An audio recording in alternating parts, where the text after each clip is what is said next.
This is Nick. This is Jack. Welcome back. It is Monday, July 11th, and today's pod, out of all the pods, is just the best one yet. TBOY, good way to start a week because stocks jumped by 3% last week. Jack, how about your injured right foot? Thanks to this Aircast, my ankle improved 3% last week. Jack's foot is at all-time highs. Our vocal cords are at pre-pandemic levels. This pod is a TBOY. Jack, first story. For our first story, the price of everything is going up except for one thing. The Costco $1.50 hot dog and soda combo. Because if the CEO changes it, the co-founder will kill him. For our second story, HBO just made one of the biggest changes to TV ads in the history of annoying TV ads. Here's the deal. If you don't watch the ad will watch you. And our third and final story is that SpaceX just launched Wi-Fi internet for yachts. Because if a boat gets Wi-Fi in the middle of the Bering Sea, you can get Wi-Fi anywhere. But Nick, before we hit that wonderful mix, just a fantastic mix of stories. And I know what's coming up, and I'm very excited about this. I'm opening up to page 119, Hoarder's Almanac, week 119. Things were running at it because of the pandemic. Jack and I have been keeping track for you. Yetis, maybe you're going to go see a summer blockbuster flick this week. Okay, you got Elvis's hips, Jurassic Park action, maybe some Miles Teller mustache, Jack? I got a warning for you.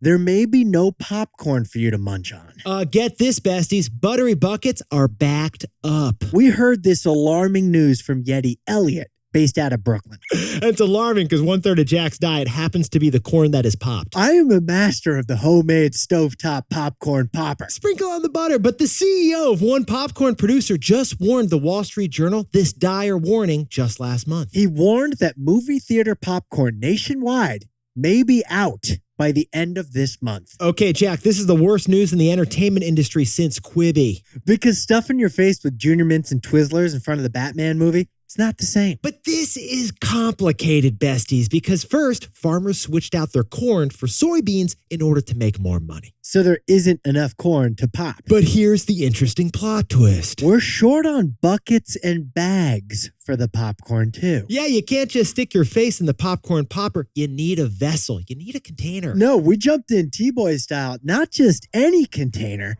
The popcorn bucket you get at a theater, it has a special sheen, so that melted butter doesn't seep through and end up on your jeans. Now, so far, theaters have bought extra buckets from other theaters that sadly went out of business. But soon, that out-of-business bucket surplus is gonna run out. It will. And we might go from free popcorn refills to no fills at all. Jack, at this point, there's so many issues, it's almost like the popcorn doesn't even want to get eaten. Hey, AMC, BYO popcorn policy? Let's grab a handful of our three stories and eat this. I freaking love popcorn. Roll the credits. 15 years before this song, two boys from the Northeast met in the dorm. They had an idea that caused a cultural storm. It's the best one yet, but the best is the norm. Jack, Nick, that's it. I don't even think they need to practice. 50%, that's a fat tip. T-Boy City on your at list. If you know, you know, cause we ready to go. We can't wait no more, so just start the show. Start the show. For our first story, the prices of everything keep going up, but not the Costco hot dog. Costco refuses to change the $1.50 hot dog and soda combo because that's something you don't mess with. Jack, the McDonald's dollar drink deal. It's over. Jack, the $1 slice in New York City. That's a thing of the past. Jack dollar stores. I just saw they're selling $5 pairs of scissors there. Can you talk to me about the $2 challah? The $2 challah is a diner classic in Brattleboro. $2 gets you 2 eggs, 2 pieces of toast, 2 links of sausage, and a bunch of hash browns. You clog an artery for $2. What's the price now? I don't know, but it's been gone for like 20 years. Yetis, the Costco hot dog, priced at $1.50 and still priced at $1.50. It has a cult following. Costco members love their Costco, but they will kill to defend that hot dog deal. Okay, this Costco hot dog, Jack and I jumped in T-Boy style. It's on t-shirts, it's on hats, it's going to bar mitzvahs, birthday parties. There are wedding ceremonies. Getting catered. Yeah, with the hot dog. It all started in 1983 when Costco introduced the $1.50 hot dog and soda food court deal. And that deal is unchanged in our lifetime, even when, Jack, what happened a few years ago when beef supplies ran low? Costco responded by building their own beef plant just to process their own Kirkland-branded hot dogs for the food court. And now Costco is pumping out 140 million hot dogs a year for $1.50 just from that one factory. And it includes a 16-ounce soft drink for free. But here's the problem, because Jack and I were very curious about this deal, so we jumped in T-Boy style to the Consumer Price Index from the Bureau of Labor Statistics. The Consumer Price Index is our measurement of inflation, and in particular, ground beef prices, which is the hot dog ingredient, they're at a record high. The prices are up 13% for ground beef since just last year. And yet, Costco hasn't changed the price of this savory product in nearly 40 years. Now, this isn't the first time there's been pressure to increase the price of that cult-followed hot dog deal. Okay, it turns out the CEO of Costco had a conversation with the co-founder of Costco just 4 years ago. And what did he say, Jack? The co-founder, Jim Sinegal, he said, "If you raise the effing hot dog, I will kill you. So figure it out." Those are exact words. Yeah. And then a few years before that, the co-founder of Costco had this conversation with the Seattle Times. A little more measured, this conversation. He said, "I know it sounds crazy to make a big deal about the hot dog, but we're known for it. That's something you don't mess with." Jack, did you hear that the Seattle Times asked the Costco co-founder when he will raise the price of the hot dog? And you know what he said? What did he say? When I'm dead. Thank you for coming to my TED Talk. There's so much concern in this inflation economy we live in about the hot dog deal that the CEO took a moment to clarify the hot dog deal in the latest earnings report when he was talking to Wall Street analysts. Literally the last thing Costco said on their earnings call was, He said, "We're worried about misinformation. So to be clear, there is no change to the hot dog $1.50 soda combo deal." okay, Jack and I jumped in further T-Boy style. Jack, can we adjust the price of the hot dog for inflation? $1.50 in 1983, adjusted for inflation, is $4.40 today. Okay, so the hot dog deal over at Costco should be priced 3 times as high, and yet it is not. So, Jack, what is the takeaway for our buddies over at Costco? Sometimes you sacrifice the lost llama to win a profit puppy. Yetis, it's just like Jack and I were telling you 2 months ago about Arizona's unchanged 99-cent iced tea. Those are the big cans, the 20-ouncers. Oh, yeah, they are. When you've got a product that's emotionally important, like that iced tea in this hot dog deal, you sacrifice for it. Because if a hero product's price changes, then the consumer's perception of all your prices may change. And if there's concern about all the prices, then the perception of the entire brand has changed. So Costco, yeah, they may lose some money on this lost llama of a hot dog, but the rest of Costco products, they remain profit puppies. Like Costco's co-founder said, when you get customers who are that delighted with something, it's worth your time and energy to make it work. For our second story, HBO just made the biggest change in years to the TV ads that you hate. Streaming is replacing TV commercials with previews. Are you thinking George Costanza here? This feels George Costanza-y? Timmy, when you dip the chip, you don't dip again. No. You don't double dip the chip, Timmy. Take one dip and end it. You've heard us rant on this pod about the double dipping of the cable TV industry. We're not talking about hummus. We're talking you pay $100 a month and you got to watch 18 minutes of Jeep commercials for every hour of TV you watch. You pay an outrageously large subscription every month, and then 18 minutes of every hour is commercials. Yeah, well, streamers, they don't do that double dip that cable does. They do the single dip. They charge just one monthly subscription. Well, that streaming business model was honestly just fantastic. It's been wonderful for 10 years. Until apparently like a month ago. Now Peacock, HBO Max, Hulu, even Netflix, they're all adding ads to the subscription. Okay, all of these streamers that never used to do commercials are now going to serve you commercials. Brutal. But there is a silver lining. It looks like the new streaming TV ads won't be awful. Get this, Yetis, HBO Max, everyone's second favorite streamer, is $15 a month or $10 a month if you watch some advertisements. And now HBO is experimenting with commercials that don't feel like commercials at all. Yeah, basically, these are commercials, but they look more like a movie trailer, Jack. That's right, because HBO has a lot of great movies on HBO Max, and they don't want to interrupt your Harry Potter movie with like 9 different 30-second ads for like thitastrosol and whatever. Great. Another thitastrosol ad again. Like you're watching Voldemort. Harry Potter, the boy who lived, come to die. Billy Mays here with OxyClean. Ruins right at the climax of that Muggle battle. Boom! Boom. A Mazda commercial. Zoom, zoom. For movies, that would be a horrible experience for any streaming customer. So for movies on HBO Max, instead of a whole bunch of ads sprinkled throughout the film, you're going to get one big ad at the very beginning. Think of it like movie previews. Every ad starts at the beginning, and then you get to watch the rest of your movie with no interruption. Yeah, not like 9 30-second ads interrupting a show. You're going to get 1 round of 3 ads. They can just get out of the way at the very start. No interruption of the storytelling for the viewer, but the same advertising value for the advertiser. Double great. Feels like everyone kind of wins. So, Jack, what's the takeaway for our buddies over at HBO Max and every streamer out there? Don't just tell me you're sorry. Show me you're sorry. Yeah, honestly, Yetis, Jack and I were talking before the pod. Sometimes we just got to take a lesson from our therapy and whip it up into a takeaway on the pod. Actions, they speak louder than words. As recently as 2020, Netflix's founder said that he had zero interest in doing advertising. HBO too.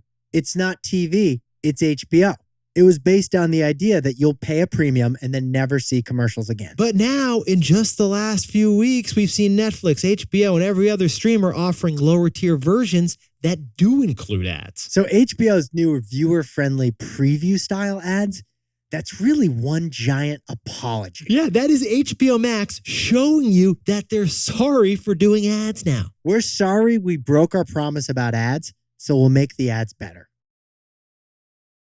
And now a word from our sponsor, Robinhood. Nick, you got introduced to the Robinhood app the old-fashioned way, right? Yeah, I did. My girlfriend, now wife's older brother, who was that guy who worked in tech and like knew about the next iPhone before Apple did. He told you about the Robinhood app? He told me about the Robinhood app. All right, so you signed up because you wanted to buy a stock. Because like it was hard to figure out how to buy a stock when you're 25 and it's 2014. Yeah, back then you had to find a broker, call a broker on the phone, Call them. pay a commission to that broker. Instead of calling, suddenly there's this app. You just swipe and you could buy the stock. Robinhood's interface felt as easy as ordering an Uber or snagging a sandwich on Seamless. And it still is. So if you're not a Robinhood user yet and you want to get started, you can go to Robinhood.com/TBoy and you can choose, get this, a free stock. That's Robinhood.com/TBOY. Certain limitations apply and all investments involve risk. Robinhood Financial LLC, member SIPC. Robinhood, by the way, no longer affiliated with us or the podcast.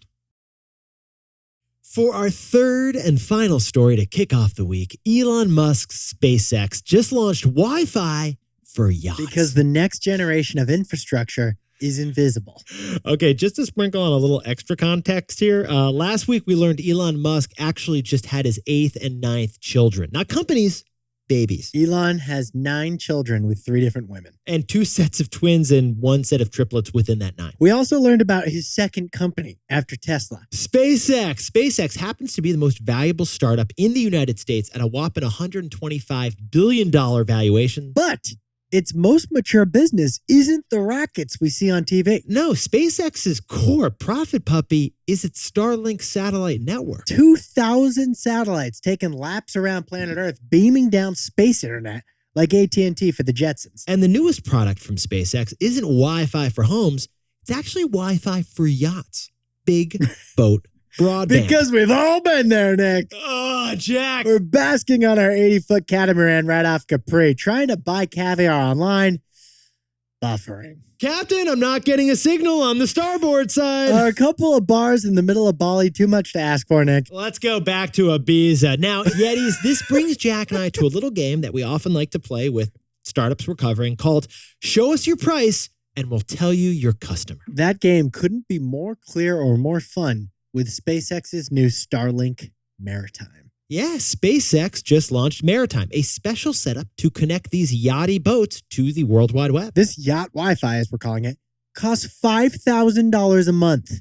We repeat, the price of this monthly Wi-Fi is the same price as a 2-bedroom rental in the West Village. Plus, you got to pay $10,000 for the setup and installation of a satellite dish on the bow. Ipso facto, this is the most expensive Wi-Fi ever. The reason Starlink can charge such an absurd amount is a classic combination of monopoly pricing with a high willingness to pay. Okay, first, only a couple companies can offer internet at sea. It's just the reality. SpaceX basically has a maritime internet monopoly. And second, if you own a $50 million super yacht, you got a high willingness to pay so you can catch Dancing with the Stars while you're in the Bering Straits. I can't miss Cody Rigsby on the dance floor. SpaceX, yeah, they know their customer. Plus, how about the commercial opportunity to merchant clients? Jack, talk about the B2B. Like Shell Oil would shell out cash for Wi-Fi on any one of their oil rigs. Royal Caribbean could spread out that $5,000 a month across like 5,000 tourists on board. That's why this is the most expensive Wi-Fi ever. So Jack, what's the takeaway for our buddies over at SpaceX? The next generation of infrastructure is invisible. Okay, besties, it's not just yachts. It turns out SpaceX also got FCC approval last week to use Starlink in any moving vehicle. That means SpaceX Starlink Wi-Fi is coming to campers, to RVs, to moving vehicles. We're talking hotspot here, hotspot there, hotspot everywhere. Yetis, over the last 200 years, the world has built the infrastructure that you see. We're talking highways, sewers, signal towers, all earthbound, all physical, all present. But the next generation of infrastructure, you won't see or feel or even hear. Like Wi-Fi from space from SpaceX. That's one reason why SpaceX is worth 50 times as much as Virgin Galactic is. SpaceX isn't using space for tourism. They're building invisible infrastructure. And maybe a colony on Mars, which we will be able to see. With 1,000 Elon babies.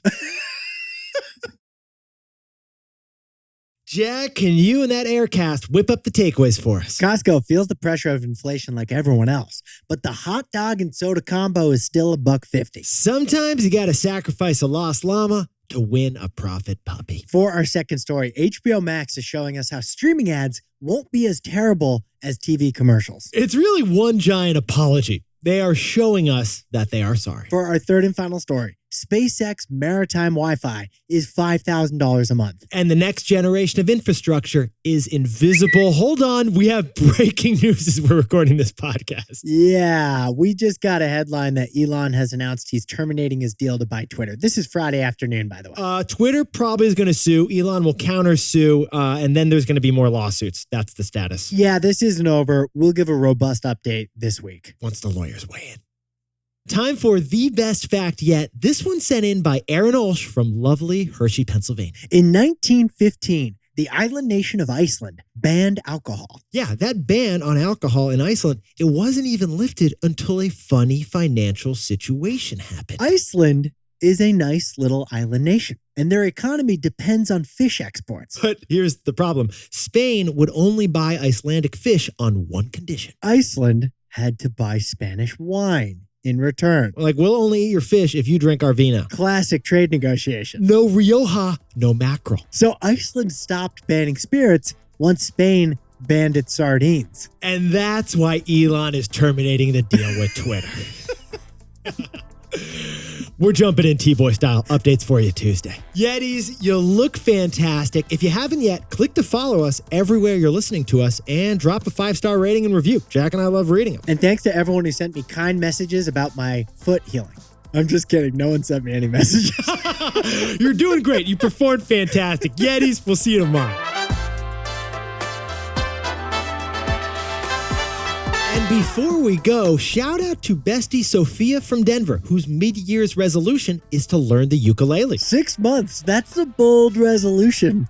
Learning that instrument, but we like it. And Beatriz from the Bronx just got her first job in marketing. Happy 8 years and 6 days together to Aaron and Whitney Shepard in Walpole, Mass. Definitely not 6 days late on that shout out. And happy 27th to Parker Fowler in Tustin, California. And Carl Anderson's got a birthday and completed a half Ironman over in Oregon. And happy birthday to Big Green Napoleon Atienza, who's having a Hulk-themed birthday party today. Nick's ripping off his shirt, which is actually Hulk Hogan, not the Green Hulk, but we'll take it. You can pretty much only see that on YouTube or Spotify. And to anyone else who's celebrating something today, make it a T-Boy. Celebrate the wins. This is Jack. I own stock of Netflix, and Nick and I both own stock of Twitter and Robinhood. And now a word from our sponsor, Robinhood. The first time I tried to buy a stock, I got burned badly. Is this when you wanted to buy a share of Ford? Because you like the chassis over in Detroit? Yes, I had $200, so I bought $200 of Ford stock. I didn't get $200 of Ford stock, though. I got $192. The commission fees. By the time the stock climbed back to $200, I sold it. But again, I didn't get $200. I got $192 again. Another commission fee. The stock rose 8%, but I was down on my investment. Because commission fees made small money investing impossible. So Robinhood came in and killed commission fees. And commissions are still dead in stock and crypto trading, thanks to our sponsor. If you're not investing on Robinhood yet, to get started, go to Robinhood.com/TBoy and choose a free stock. That's Robinhood.com/TBOY. Certain limitations apply. For a list of other fees, view their fee schedule at rbnhd.co/fees. All investments involve risk. Robinhood Financial LLC, member SIPC. Oh, and by the way, Robinhood is no longer affiliated with us or the podcast. And the stocks Jack just said are for illustrative purposes only and are not recommendations.